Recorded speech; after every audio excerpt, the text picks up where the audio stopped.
Good morning po. Right. Hello and good morning, fourth graders. Okay, I'm just preparing my camera here. Hindi pa nakaayos ang aking presentation. Okay, please pin me up. Pakipin niyo sa Sir Yman para ako yung makita niyo sa screen. Ako yung maging pinakamalaki. I'm not going to share screen anymore, but yung aking magiging camera, yung magiging lecture natin. Ano?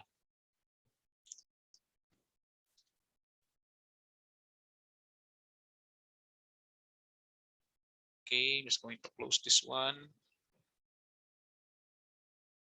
All right. Okay na. So I'll try to invite them again. Sino pa yung wala?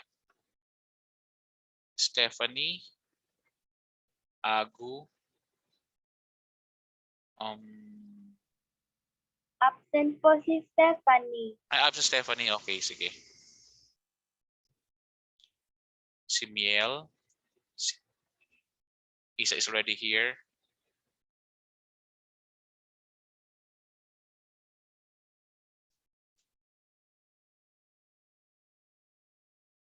Pero nakakonect ka. Okay, sige, go ahead.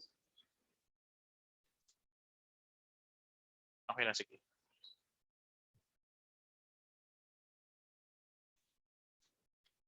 Okay, so who else not here? Si Ate Miel on the way na. 1, 2, 3, 4. Si Ago na lang. Ago. We're waiting for Ago to to join.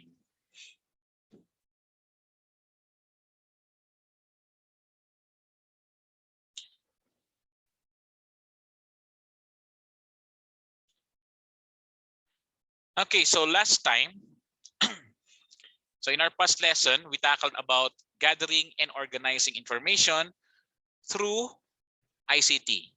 So yun yung ating last lesson. No? So ating mga napag-usapan before ay about computer file system. So it is used to keep and reopen files or data in a computer. So if a file system doesn't exist, it will be difficult to organize and find the information you will be needing in the future. So when a document, photo, or video has already its name or title, it can be considered as a file. Right? Ate Miel, ating camera please. Okay, so sana wag niyo kung ano, no? Sana hindi na tayo ma-interrupt. No? That's last Monday. I got interrupted. Okay, so another topic na pag-usapan natin last time ay about file. So the word file is a collective term for all documents, photos, videos, and others in a computer. And file folder is a folder in a computer consists of different files. And of course, if you have folders in your computer, it's easier to organize files. No? Usually, you have a folder that has documents only. You have another folder that has photos only, and another different folder for all of your videos. Ganun, no? So creating a file or file folder is important in keeping your documents. So ang gagawin nyo na lang ay mag-create ng files, file folders, and keep them carefully. Palaging tatandaan na i-save ang ginagawa sa computer. Okay, so we also talk about web browser and search engine. For you to be able to begin using the internet, you need to use a web browser. Okay, so web browser is a software used for the internet to work. So hindi kayo makakapag-surf sa net, hindi nyo ma-access ang internet without using web browser. So it is an application or software for accessing the World Wide Web, www. Okay. So gamit ang web browser, pwede mo mabisita ang iba't ibang websites. Pwede ka makapag-login sa inyong mga accounts. Gamit din ng web browser, you can send and receive emails. So some of the most commonly used browsers are Google Chrome, Mozilla Firefox, Apple's Safari, MS Edge or Microsoft Edge, and Opera. At marami pang browsers, no? Meron ding Brave browser. Yung lumabas sa inyong exam, Brave browser, Vivaldi, UC browser, Maxton, and many more. Depende rin sa kung anong brand ng phone ang gamit mo. Pero itong 5 na to yung most common na ginagamit. Okay, we also talk about search engine. It is a software, a program system that is designed to collect information in the World Wide Web. So the results of the search will be seen in SERPs. SERPs are SERPs. SERP means search engine result page. Okay, so these bits and pieces of information can be images, videos, web pages, or documents. So yun yung mga results na pwede nyo makita. Yung 4 na yun, pwedeng image, pwedeng videos, pwedeng web pages, pwedeng documents. So examples of search engines are Google, Yahoo, Bing, Baidu, Yandex, DuckDuckGo, and many more. Okay. By the way, what's this? YouTube is also a search engine. Okay, YouTube. Website or World Wide Web. Okay, so ibig sabihin ng www ay World Wide Web.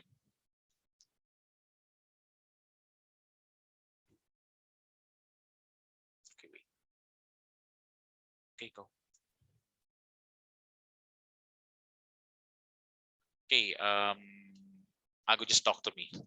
Just why I paused. Si Miel, okay, please refrain from deactivating your camera, okay? Lalo na mamaya, especially later pagdating sa ating catechism. Okay, so website is divided into 2 categories. So ano-ano ulit yung categories na yun? Dalawa? What are the 2 categories of website? What are they?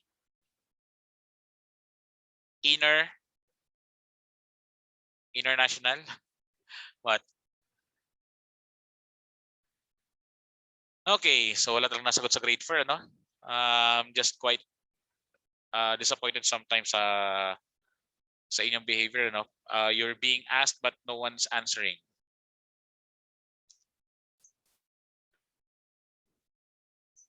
Okay, so first is the interactive site. So it is part of Web 2.0, which is also known as participative web. So it refers to website that emphasize user-generated content. Nagbibigay ito ng pagkakataon sa may-ari ng site at sa viewers ito na maging connected sa isa't isa. Okay, so examples of interactive sites ay ang Wikipedia, Facebook, Twitter, weblog. So which all transformed the way the same information was shared and delivered. So ito yung isa, static site. So that's another category of website. So there are 2. Sabi kanina, interactive site. Second is static site. Yung sinagot nyo sa exam, meron kayo statistic site. That's wrong. So static site. Static site is a part that gets information but does not permit direct connection with its visitor. No? So these are websites that are very useful and have lots of information. And there are some that are used to entertain. May mga sites din na ganito na ang goal is to make money and being used in business. So think of it like a brochure sa business. So statistic sites gives a lot of same type of information that you could get from a brochure. So example nga nito ay ang website ng school. So Mayor's Greenfield Academy Incorporated website is an example of static website. Okay, so for today, I'll be discussing about analyzing information using ICT. Okay, I'd given you an assignment. Anyone would like to answer? What is word processor and what can we do using word processor? Anyone would like to answer?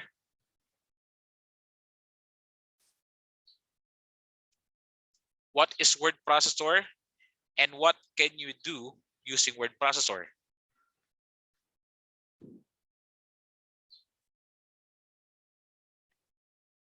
Anyone? May assignment ba kayo?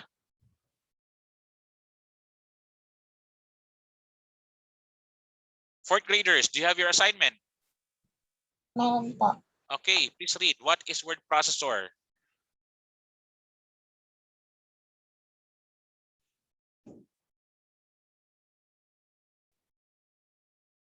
What? Anyone would like to answer? What is word processor? Sa inyong assignment.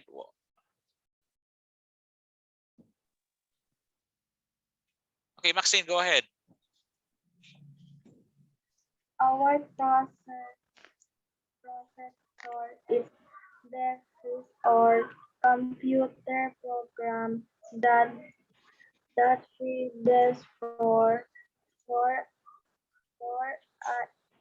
for input, editing, formatting, and output of text, often with some additional with users. Okay, that's it. Mukhang naguluhan ako sa sinabi.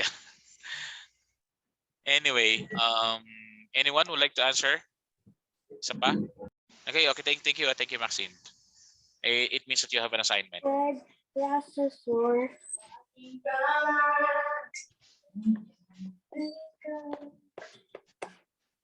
Okay, Ate Miel, please continue. Word processor is software or device that allows user to create, edit, and print documents. All right. So yan, no?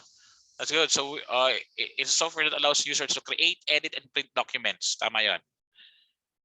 Isa pa? Anyone? Okay, unmute yourself tapos recite.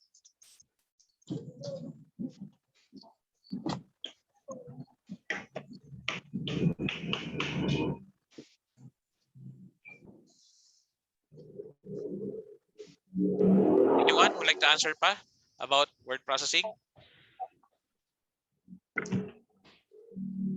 Now, what can we do about with word processing naman?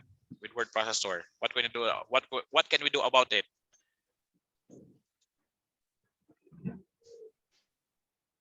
Okay, so no one would like to answer anymore. Sige. Okay, so the word processor, it is a software that allows users to create, edit, and print documents. So ito yung nagagawa natin using the word processor. Pwede tayo mag-create, pwede tayo mag-edit, pwede tayo mag-print ng documents. Okay? So it enables you to write text, store it electronically. You can store it, you can save it, display it on the screen, display it on your monitor, modify it by entering commands and characters from the keyboard, and print it right afterwards. Of all computer applications, word processing is the most common, right? So it is a tool na most common sa lahat ng tools sa computer. So it is a tool used for creating a document. This document can be saved in a computer disk. Okay? A document is created by typing a letter through the keyboard. Once you're done researching through the internet, so pwede rin galing sa research, you can use the word processor to organize the information you got from the internet. So through word processor, you can also make a table or chart for a better presentation of the information. So for today, I'll be showing you how to make a table and chart. Okay, but before that, please study the picture I'll be showing you. Okay, that one. So it shows you the parts of a Microsoft Word window. So sa topmost, so dito sa topmost natin, you will see the quick access toolbar. So that's the quick access toolbar. This is the main title bar. Is the center. It's in the middle of the topmost. And here you can see the minimize, maximize, and close buttons. You can also see the sign in button if you have a Microsoft account, and the ribbon display options. All right, so under the topmost bar, makikita natin ang tinatawag na menu bar. Okay, this is the menu bar from which you can see file, home, insert, design, layout, references, mailings, review, view, add-ins. And under here sa ating menu bar, you can see a set of another you can see a set of commands, set of buttons which are called the submenu. Okay, submenu bar ang tawag naman dito sa ilalim ng menu bar. So submenu bar, makikita nyo clipboard, font, paragraph, styles, and editing. So sa right naman dito, sa ating right ay, so ito yung mismong document niya. This one is a white one. This document page, this is a vertical scroll bar. Alright? So I'm just going to upload this class para meron kayong mapanood and para makita niyo yung ating mga pages na to. Yung ating parts of the window page. Alright, so I'll be switching up. I'm going to switch my background.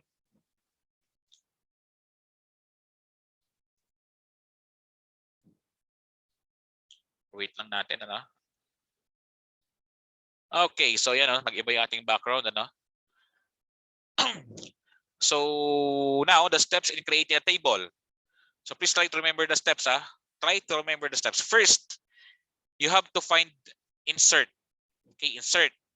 You can find it in the menu tab. So ito naka-black screen, naka-dark mode kasi ako. Kaya blacks yung makikita nyo marami. So yung ating this insert tab, makikita sa menu. Okay? So file, home, insert. So ito na, oh. So itong ating menu tab, so isa-isang ko lang, no?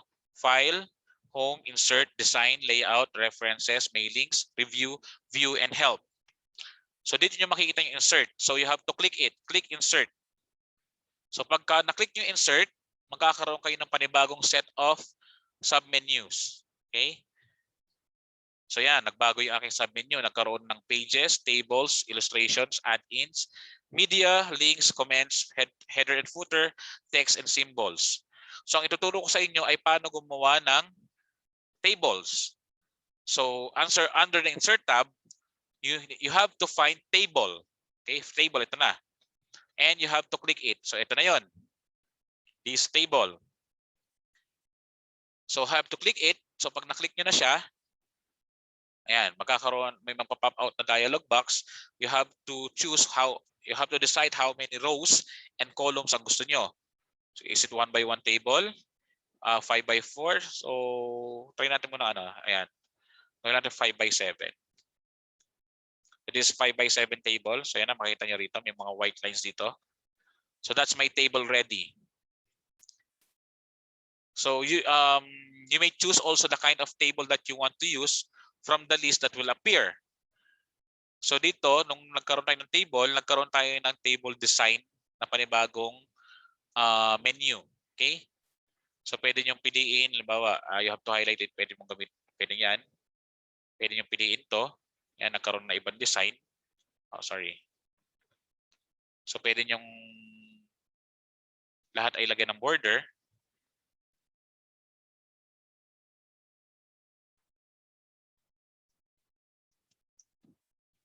Okay. So that's how to create a table. Okay, again, subukan ko natin ulit, again, you have to find insert. So click insert, then table, then choose how many rows and columns ang gagawin nyo. So gawin na naman natin 6 by 8. So this is 6 by 8 na table. Okay, that's how to create a table. Any question? Any question about creating a table? Okay, none. Tuloy lang natin, Okay, next is how to create a chart. Okay, how to create a chart sa Microsoft Word. Okay, again. So, i-down ko lang muna. I'm going to drag my document down para do sa open space dito. Okay, in creating a chart, look for the insert uli, for the insert tab, and you will be able to find it sa menu tab. So this katabi lang mismo ng home, ano? Katabi lang mismo ng home ang insert tab. So click it para makita niyo uli ang panibagong sets of submenu. So next is to find chart. Okay? Ang una natin ginawa ay insert tab. Next ay you have to find chart and click it. Okay? Nasa na chart? Makikita natin ang chart dito sa under ng illustrations submenu. Okay? Sa illustrations. So this illustration, mayroong pictures, shapes, icons, 3D models, smart art, chart. Ayun na. So you have to click chart. Ayan, naklik ko na yung chart. And you'll find, magkakaroon kayo ng panibagong dialog box. So ito na yung panibagong dialog box natin. Next, you have to choose the kind of chart that you will use from the list that will appear. Okay, so the most common kinds of charts, so meron tayo dito, column, line, pie, bar, area, XY scatter, map, stock, surface, radar, remap, sunburst, marami hanggang combo. So the most common itong column, line, pie, and bar. So yung apat na yan, ano, column, line, pie, and bar are the most common na ginagamit na chart. So let's say na gusto nga gumamit ng column. So you have to click column. You have to choose which column ang gusto nyo. Halimbawa, gusto nyo ganyan, 3D. So then click OK. Okay, just wait for it to be loaded. And that's it. Ayun na. Nagkaroon tayo ng chart. Okay? And that's how, okay, ano yan, may lumabas na dito. And that's how to create a chart. So kanina tinuro ko is how to create a table, and next is how to create a chart. Papakita ko lang ulit yung aking PowerPoint.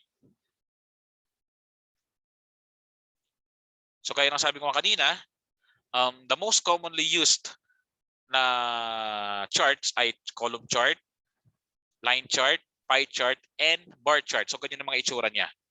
So pagka column chart, para siyang, so ang kanyang bars ay naka-vertical, nakapatayo.